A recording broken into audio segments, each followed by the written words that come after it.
I'm going to feature Alan Broadbent from his new heart-to-heart solo piano recording, and then we're going to try to talk to him via plugging in a cell phone. It may not work, but we're going to give it a try. This is why we need your funds to help pay for the equipment here. We're supposed to have a new board come in, a new thing for the phone today. But in any case, you're listening to Thursday Late Night Jazz with Rusty Hassan, and from Alan's latest release, Heart to Heart, here's Alan Broadbent and the title cut.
Heart to Heart, variation obviously on Body and Soul.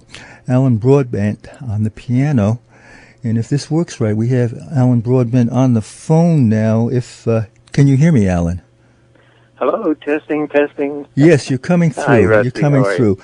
I have successfully put through my old iPhone 5.3. We got you the auxiliary, so we got you on the air. So, Alan, we're high tech. Yeah. We are very high tech tonight, circumventing our technical problem here on WPFW. It's such a treat to be able to talk to you. I got to know Charlie Hayden over the years, and always loved what you did with him. And we'll talk a bit about him in a minute. But tell us how you got started playing jazz. Coming up in New Zealand. Well, I first heard Dave Brubeck. The Dave Brubeck Quartet with Gene Wright and Joe Morello and Paul Desmond. It was at the time of the success of Take 5, which was playing all over the world, and I had heard it on the radio. And my friend, his older brother, got us tickets to the town hall, and that's when I first heard jazz. Uh-huh. And I understood it right away, just from sight reading old sheet music and stuff. The standards they were playing, I kind of knew. I didn't know you could play them like that, but for me it was a revelation, and it was just a matter of finding people that I could learn how to do it from. And there were a couple of serious jazz musicians in Auckland, barely surviving, of course, but I learned a lot from them. And eventually, with a downbeat scholarship, I made my way over to Boston when I was 19. Wow, and, okay. Never looked back or forward or whatever. Well, just as a side note, when my daughter, who's in her 40s now, when she was in high school, she decided she's going to do a student exchange. And she figured it all out. And when she was 16, she spent 6 months in New Zealand. And had a wonderful time there in your homeland. Was she in my town, Auckland or Wellington? She was in Wellington, in fact, but she made her way around the country while she was there, and she said it was really a start for her worldwide travels. And that's the thing I do miss about it, is the incredible nature and environment of the land. Do you get back at all very often? No, not now. Yeah. It's so far away, sure. And it's hard. Yeah, it's hard to do with my schedule and whatever. But I was there about 8 years ago. I guess. Okay. That's been a while. Too long, Right. But, right. So, but all my family is still there. Sorry. So, with that little side note about your homeland, what about getting your career started after you got out of school? What jump started? Out of school. Yeah, after I was able to miss a semester or two because of my classical training in New Zealand, and so around 72 or so, about 3 years later, I remember Woody Herman's old drummer Jake Hanna and his old arranger Nat Pierce were kind of scouting around. Woody needed a piano player, a young kid, and he found one in me, I guess. And I started to write for Woody and went on the road for him for 3 years. 3 years, literally, on the bus. Wow, I'm sure. I saw that band. In fact, I had a great interview with Woody Herman. I asked him after a performance at the Smithsonian in the mid-'70s. He said, "No, I'm a bit tired. I'll treat you to lunch tomorrow." And he did. It was an absolute delight. Yeah, he was a great guy. He really was a great guy. And for me, being so young, a father figure of sorts. Sure, okay. Okay. But the turnover was so great. You could only get so close to Woody. Sure. Before somebody was gone. Right. But he was beloved by everyone that played on the band, and still is. Absolutely, and he really needs to be remembered and played more often. Just what I love about this station, and as you know, we're in the midst of a fund drive, so I'm going to give that little plug right now for folks to call our pledge line, 202-588-9739, or The long distance is 1-800-222-9739. Or you can pledge online if you're listening. WPFWFM.org is our website where we are able to reach the world, which is really a delight. Yes, with the please. Technology. We need more Rusty Hassans in the world. So, continue along from Woody. Where'd you go from there? Well, I basically fell off the bus in Los Angeles and eked my way through a couple of years, meeting up with other musicians and meeting up with a great singer, Irene Krall. And sure, okay. Made some recordings together Mm-hmm. that are still pretty important because every time I see a singer somewhere in the world, they always refer me to how much the Where Is Love album of Irene meant to them. Okay, sure. So that's nice. And then just by serendipity, I was sitting at home minding my own business, and I got a call to come down to the Sheraton to sub for a piano player who couldn't make it. And it turned out to be Nelson Riddle and his band. Wow. And Nelson liked to, this is way after Sinatra, you know, but Nelson liked to have a dance band kind of gig every once in a while. He had a young woman sing in Sinatra's key so he could hear all his big band charts without the strings. And he liked guys that could swing and sight read well, and I sort of fit the bill there. And for a few years, I was quite close to Nelson. I loved him too. What a great genius! And of course, all his stuff now you can see and hear on YouTube. But to me, at that time, those wonderful things he did were not that readily available. You know, yes, the Sinatra thing, absolutely, but not other things that he did with Judy Garland and stuff. To us at that time, they were lost forever. But now I'm it's a severe case of I wish I knew then what I know now about him. You know? Absolutely, but just being a part of that, you know, that's so important that to have that connection with the history of the music, you know. That's right, and for me, all this music is a history of connections. You know, meeting Charlie Hayden the same way. It's just I've just tried to do good work and be myself, and invariably I'm lucky that people have come to me. You know? Absolutely. I've never really hustled anything, but just through my work, people that enjoy it or find some purpose in it. Tell us about the meeting Charlie Hayden and how Quartet West was formed. How was that the genesis of that? Well, Charlie, out of the blue, I guess. Did you ever know Chuck Niles, the great? Oh yes, absolutely. The great DJ in L.A. L.A. Sure, I did. What is now K-Jazz. Well, I had brought back from New Zealand. I went home. This was in the early '80s, and recorded with some friends there. And I brought back a couple of LPs under my arm and took one to Chuck, and he started to play it. And I got a phone call from Charlie saying he heard something on the radio. He went home and called the station. He had just moved to L.A.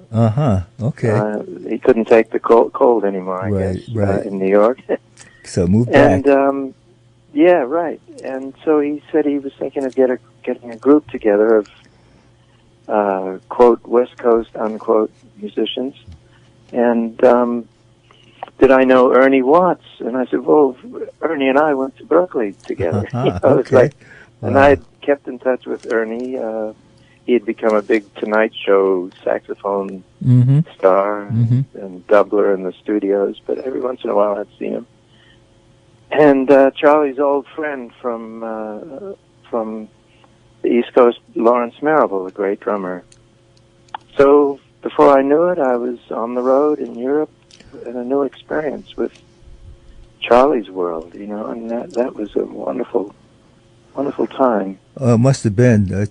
Charlie was just an incredibly broad person in terms of the musical spectrum that he contributed, and his intellect. I mean, he's just a remarkable person. Yeah, people associate him with Ornette Coleman and the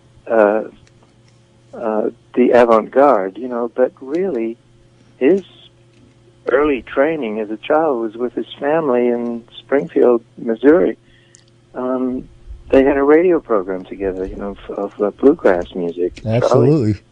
I think there's even a tape of Charlie singing at the age of 5 or something. Right. He included on one of his records, in fact. I forgot about that. Yes. That's where his basic feeling for time and harmony comes from. It's very, very solid, rock solid, and it's very wonderful to improvise. It's almost like, he's the wave that you surf on, all the way to the shore. He's just finding that sweet spot that Charlie is playing in the time, and he was always listening to you. So that was a great and humbling experience. We had some wonderful musical times together. Well, let's get to the business at hand. You have a solo piano release that we're featuring tonight, Heart to Heart. We heard the title cut, and you're doing a solo recital on Monday at the Arts Club of Washington. So, that's for Burnett Thompson, and that's at the Arts Club. I guess I've never played there. I was there about 6-7 months ago for a tribute to Charlie at the Kennedy Center. We did Quartet West and I was at that concert. In fact, it was awesome. Yeah, it was really, really fantastic. It was a great evening. Yeah. So I have fond memories of being in D.C. and I'm looking forward to it. Actually, to what Mozart would say, an audience of believers. You will really enjoy it. Burnett has done a wonderful series of solo recitals here for the last couple of years, and I know he's been anxious to get you. So I'm really excited to be able to talk to you tonight. Again, it's at the Arts Club of Washington on I Street Northwest.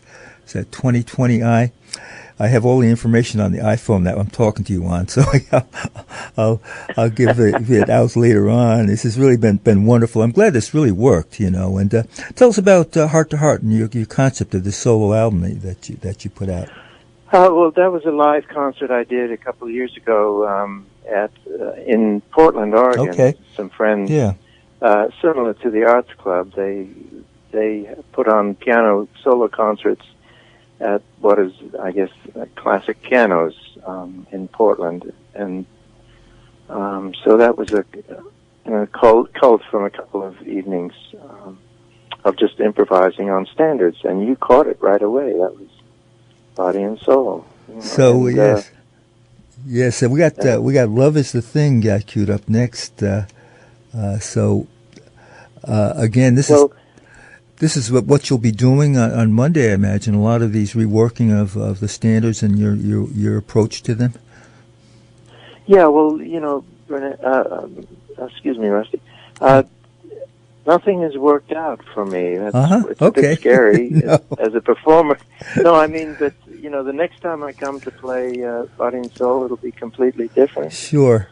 What you're about to play is a Gershwin tune, and I just take them and use them as a means of expressing what I'm feeling at the moment, rather than a cover of the tune, if you know what I mean. Absolutely. They're actually the vehicles to improvise on. So, Ellen, it's been a delight to talk to you, and I'm so glad that through my text messaging with our chief engineer and general manager, Jerry Paris, that I was able to hook this up in spite of my crestfallen look at this phone with all the flashing lights that says it doesn't work. We did work it out, and it's been great talking with you. I've been listening to your music for years, and I'm really excited to see you this coming Monday.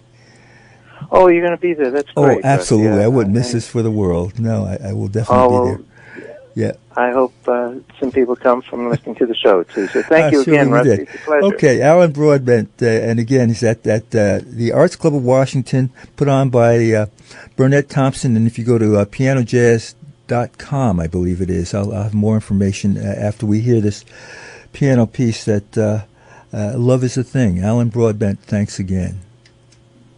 Thank you, Rusty.